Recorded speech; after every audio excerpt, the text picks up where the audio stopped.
में जो हमारा आवर चेंजिंग अर्थ जो चैप्टर है इसमें हम डिटेल में पढ़ेंगे। So let's get start.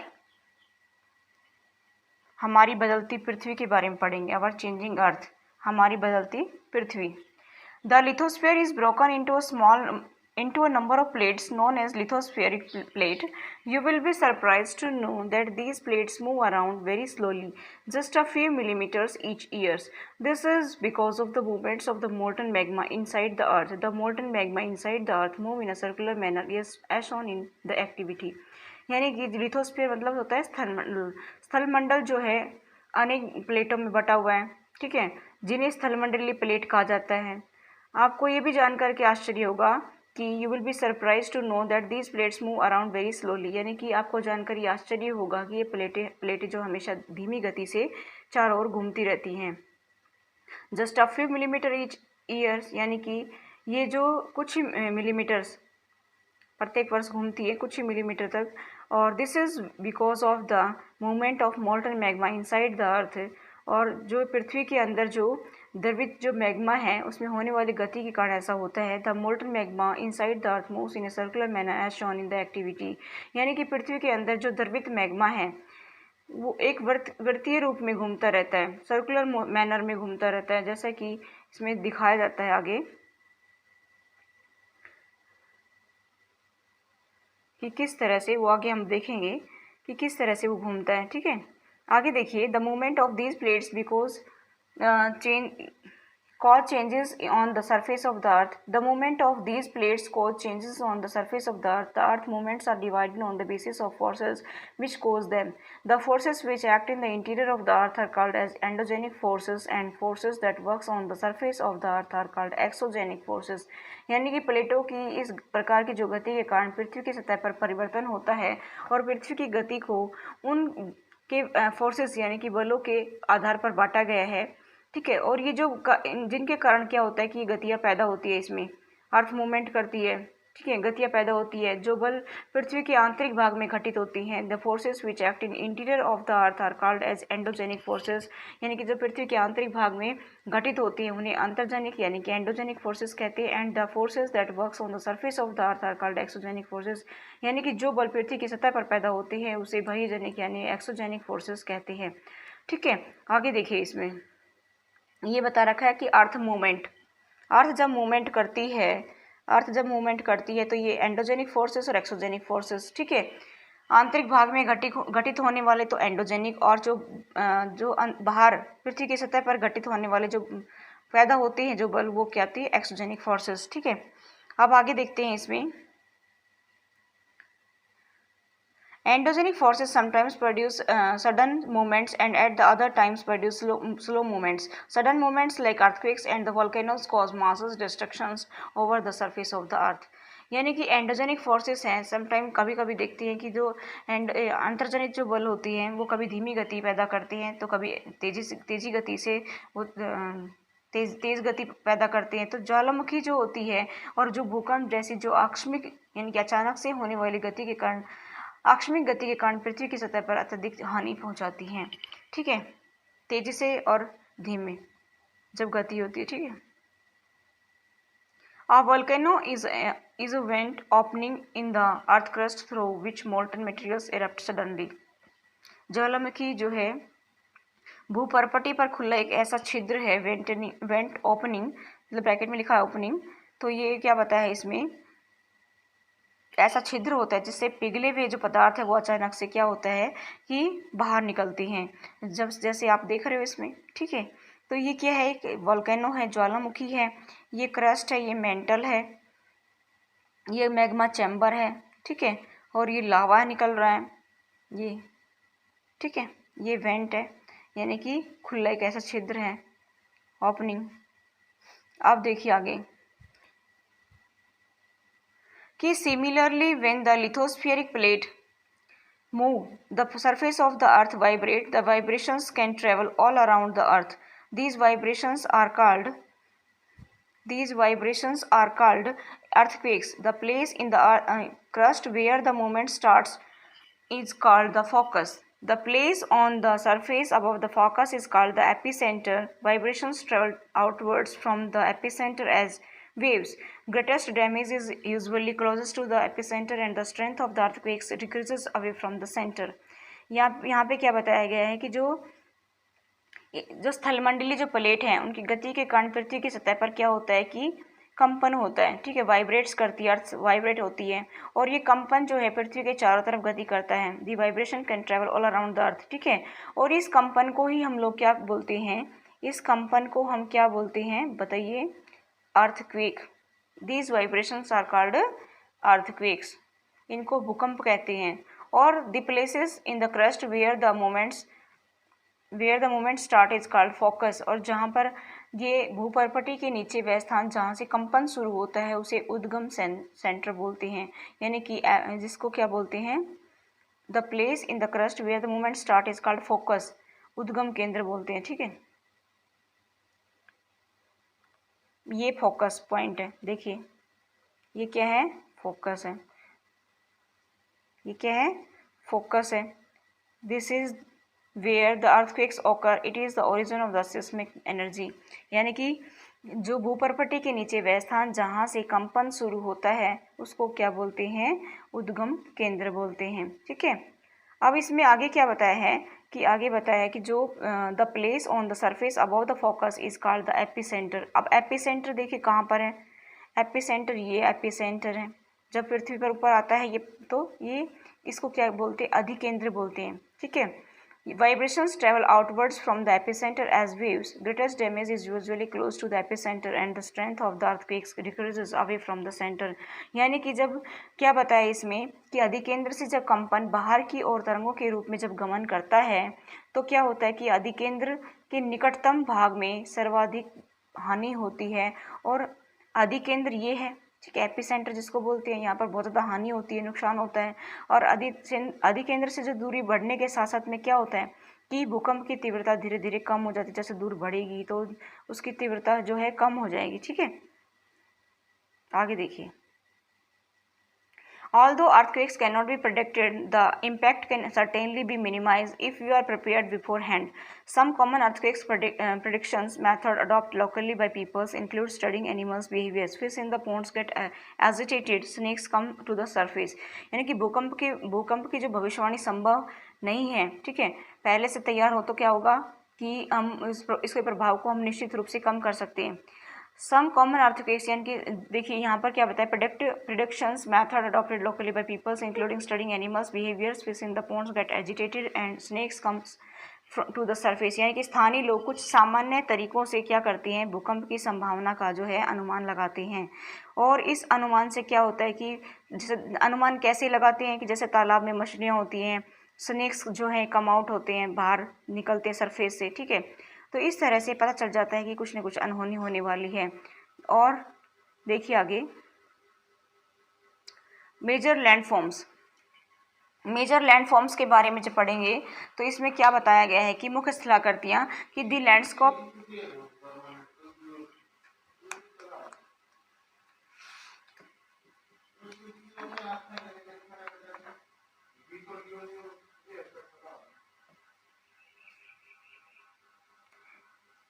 Major landforms मुख्य स्थलाकृतियाँ. The landscape is being continuously worn away by two processes, weathering and erosions. Weathering is the breaking up of the rocks on the earth's surface. Erosion is the wearing away of the landscape by different agents like water, winds and ice. The eroded material is carried away by transported by water, wind, etc. and eventually deposited. Weathering and erosions. Weathering is the breaking up of rocks on the earth's surface. Erosion is the wearing away of the landscape by different agents like water, winds and ice. The eroded materials is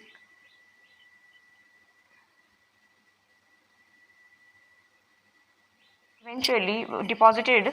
This process of erosion and deposition create different landforms on the surface of the earth. यानी कि यहाँ पे क्या बताया कि जो अपर्दन और अपक्षय, यानी कि जो वेदरिंग और इरोजन, यानी कि अपर्दन और अपक्षय नामक दो प्रक्रम होते हैं जो दृश्य भूमि निरंतर विघटित होती रहती है, जिसके द्वारा, ठीक है, दो प्रक्रम होते हैं जिसके द्वारा क्या होता है कि निरंतर ये दृश्य की जो भूमि का जो दृश्य ये विघटित होता रहता है. पृथ्वी की परपटी पर क्या होता है कि सैलों के टूटने से जो अपक्षय की क्रिया होती है, ठीक है. भूदृश्य पर जब जल, हिम और जब पवन जैसे विभिन्न घटक हैं, ठीक है, इनसे क्या होता है कि विभिन्न घटकों के द्वारा होने वाले जो नुकसान को हम अपरदन कहते हैं, जैसे वायु है, जल है, ये अपरदित पदार्थ क्या करते हैं, अपरदित पदार्थ को एक जगह से दूसरी जगह पर ले जाते हैं। ठीक है, आगे क्या बताते हैं कि this process of erosion and deposition create different landforms on the surface of the अर्थ। और इस प्रकार से एक स्थान पर ये लोग एक स्थान से दूसरे स्थान पर चीज़ों को ले जाते हैं। ठीक है, तो और ये एक स्थान पर निक्षेपित करती है, उसको डिपॉजिट करती है। तो इस देखिए यहाँ पे क्या बताया कि जो process of erosion and deposition create different landforms on the surface of the अर्थ, यानी कि ये निक्षेपण और अपरदन की ये प्रक्रिया पृथ्वी के धरातल पर विभिन्न स्थलाकृतियों का निर्माण करती है। लैंडफॉर्म्स मतलब स्थलाकृतियाँ। वर्क ऑफ अ रिवर, यानी कि नदी की कार्य। The running water in the river eroded the landscape when the river tumbles at steep angles over very hard rocks और down a steep valley side it forms a waterfall. यानी कि नदी के जल से दृश्य भूमि का जो अपरदन होता है, जब नदी किसी खड़े ढाल पर वाले स्थान से अत्यधिक कठोर सैल वाले और खड़े ढाल वाली घाटी में जब गिरती है तो क्या होता है, जब ये गिरती है तो क्या होता है कि जलप्रपात बनाती है। ठीक है, ये हार्ड रॉक्स हैं, soft rocks undercut by the power of the water, काटी जाती है जब पावर, जब ऊपर से जब पानी गिरता है तब। ठीक है, ये वाटरफॉल यानी कि जलप्रपात होता है, इसको बोलते हैं जलप्रपात।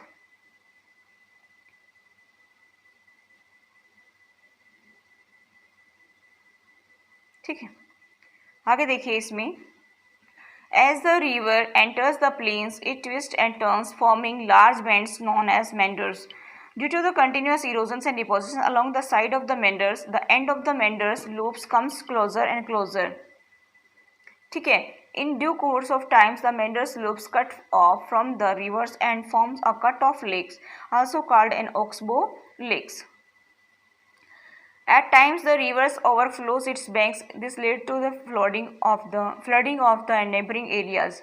यहाँ पे क्या बताया है कि नदी के जल से जब दृश्य भूमि का अपरदन होता है तो क्या होता है कि जब नदी किसी खड़े ढाल वाले स्थान से, जब वो तो हमने पढ़ा कि भाई क्या होता है कि नदी के कार्य की भाई वो क्या बनाती है, जलप्रपात बनाती है। ठीक है, तो यहाँ पर जब क्या कहते हैं कि as the river enter the plain, जैसे ही नदी मैदानी क्षेत्र में प्रवेश करती है तो वो क्या करती है कि मोड़दार जो है, ये देखो, ये वो क्या करती है कि मोड़दार रास्तों से ऐसे बहने लगती है। नदी के इन्हीं बड़े मोड़ों को क्या करते हैं, विसर्प बोलते हैं, जिसको बोलते हैं मेंडर्स जिसको बोलते हैं विसर्प। ठीक है, ये जो मोड़दार रास्ते हैं इनको क्या बोलते हैं, विसर्प।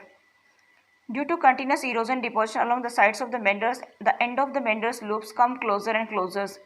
Due to course of times the meanders loops cut off from the river and form a cut off lakes also called an oxbow lakes. यानी कि नदी के इन्हीं बड़े बड़े जो मोड़ों को विसर्प कहते हैं, मेंडर्स कहते हैं। और इसके पश्चात क्या होता है कि जो ये मेंडर्स हैं उनके किनारों पर लगातार निक्षेपण और अपरदन की क्रिया होती है, और फिर क्या होता है कि ये क्या बन गई, ऑक्सबो लेक। और ये विसर्प लूप के सिरे नज़दीक आते जाते हैं और समय के साथ ये जो लूप नदी से कट कर के अलग हो जाते हैं और ये अलग झील बना लेते हैं। ठीक है, और ये अलग झील जब बनाते हैं तो इसे ही हम ऑक्सबो लेक कहते हैं, जिसे चाप झील कहते हैं, चाप झील। ठीक है, कभी कभी क्या होता है कि at times the rivers overflow it banks, this leads to the flooding of the neighbouring areas. As it floods it deposits layers of fine soils and other materials called sediment along its bank. This leads to the formation of a flat fertile flood plain. The raised banks are called levees. ठीक है, as the rivers approaches the sea, the speed of the flowing waters decreases and the क्या बताया आगे, and the river begin to break up into a number of streams called distributaries. यानी कि यहाँ पे बताया गया है कि कभी कभी क्या होता है कि नदी जो अपने तटों से बाहर बहने लगती है और निकटवर्ती क्षेत्रों में बाढ़ आ जाती है। ठीक है, और बाढ़ के कारण क्या होता है कि नदी तटों से निकटवर्ती क्षेत्रों में महीन कणों के द्वारा महीन जो मिट्टी है और अन्य पदार्थों का जो वो निक्षेपण करती है, और ऐसी मिट्टी और पदार्थों को अवसाद कहते हैं। ठीक है, डिपॉजिट करती हुई चलती है। इससे जो समतल जो उपजाऊ भूमि है, यहाँ पे बताया कि this leads to the formation of flat fertile flood plain, यानी कि इससे समतल उपजाऊ बाढ़ करते मैदान का निर्माण होता है। और the raised banks are called levees, यानी कि इस तरह से नदी के जो तटों को, नदी के उठती तटों को तटबंध कहते हैं। ठीक है, और जो ये as the rivers approaches the sea, समुद्र तक पहुँचते पहुँचते नदी का प्रवाह जो है क्या हो जाता है, the speed of the flowing water decrease, यानी कि समुद्र तक पहुँचते पहुँचते नदी का प्रवाह कम हो जाता है और नदी कई धाराओं में विभाजित हो जाती है, जिसको क्या बोलते हैं कि डिस्ट्रीब्यूटरीज बोलते हैं। ठीक है, वितरिका कहते हैं, जिसको क्या कहते हैं, वितरिका कहते हैं। The rivers become so slow that it begins to deposit its loads. Each distributary forms its own mouth. यानी कि ये नदी इतनी धीमी चलती है और ये अपने साथ लाए गए जो मलबा होता है उसको डिपॉजिट करती चलती है, निक्षेपण करने लगती है। और इससे क्या होता है कि the collection of sediments from all the mouths form a delta. और ये जो क्या होता है कि जब ये कलेक्शन करती हुई चलती, देखो यहाँ पे देख रहे हो आप, ऐसे क्या करती है कि वो यहाँ पे छोड़ती हुई चलती है अपने साथ जो भी सेडिमेंट्स लेकर आती है, अवसाद लेकर आती है उनको। और कई ये वितरिका मतलब हर वितरिका अपने जो है मुहाने का निर्माण करती है और फिर वो क्या करती है कि सभी मुहानों के अवसादों के संग्रह से डेल्टा बनता है।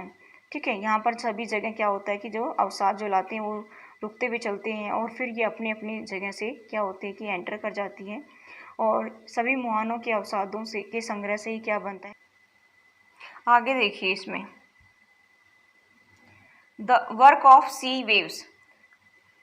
वर्क ऑफ सी वेव्स यानी कि समुद्र तरंग के कार्य, समुद्री तरंग के जो कार्य वो क्या होते हैं कि the erosion and deposition of the sea waves gives rise to coastal landforms. Sea waves continuously strikes at the rocks, cracks develop. Over time they become larger and wider, thus hollow-like caves are formed on the rocks. They are called sea caves. As these cavities become bigger and bigger, only the roof of the caves remains, thus forming sea arches. Further erosions breaks the roof and only walls are left. These walls-like features are called stacks. The steep rocky coast rising almost vertically above sea water is called sea cliffs. The sea waves deposit sediment along the shore forming beaches. इसमें बताया है कि जो समुद्री तरंग है वो क्या करती है, समुद्री तरंग के अपर्दन और निक्षेपण से यानी कि इरोजन और डिपोजिशन से क्या होता है कि स्थलाकृतियाँ बनाती हैं, तटीय स्थलाकृतियाँ बनाती हैं। समुद्र तरंग के अपर्दन और निक्षेपण तटीय स्थलाकृतियाँ बनाती हैं और समुद्री तरंगें जो है निरंतर शैलों से टकराती रहती हैं, शैलों से टकराती हैं और जिसमें दरार विकसित होती है। ठीक है, और समय के साथ ये बड़ी और चौड़ी हो जाती है, समय के साथ क्या होती है, बड़ी और चौड़ी हो जाती है। इनको समुद्री गुफा कहते हैं। इन गुफाओं के बड़े होते जाने पर क्या होता है कि इसमें केवल छत ही बच जाती है, ऐसे छत बच जाएगी। ठीक है, इसी से तटीय मेहराब कहते हैं। निरंतर जो है इसमें इरोजन होता है तो यानी कि अपर्दन छत को भी तोड़ देता है, फिर धीरे धीरे क्या होता है छत भी टूट जाती है तो केवल दीवारें शेष बचती हैं और दीवारें जैसी इन आकृतियों को स्टैक कहा जाता है। ये देखिए आप, ठीक है, इसको क्या बोलते हैं, स्टैक कहा जाता है। समुद्री जल के ऊपर और steep rocky coast rising almost vertically above sea water is called sea cliffs. The sea waves deposit sediment along the shores forming beaches. यानी कि समुद्र जल के ऊपर लगभग ऊर्ध्वाधर उठने यानी कि ऊपर की तरफ ऊर्ध्वाधर उठे हुए उच्च शैलीय तटों को समुद्र भृगु कहते हैं, समुद्र भृगु कहा जाता है। ठीक है, और समुद्री तरंगें क्या करती हैं कि किनारों पर जो है सेडिमेंट जमा करके यानी कि अवसाद जमा करके समुद्री पुलिन बनाती हैं। ठीक है, चलिए आगे देखिए। Work of ice. Work of ice क्या होता है, हिमनद के कार्य। इस आइस को क्या बोलते हैं, हिमनद। तो यहाँ पर है work of ice. The glaciers are rivers of ice which too erode the landscape by bulldozing soils and stones to expose the solid rock below. Work of ice. Glaciers are rivers of ice which to erode the landscape by bulldozing soils and stones to expose the solid rocks below. Glaciers carve out deep hollows. As the ice melt, they get filled up with water and become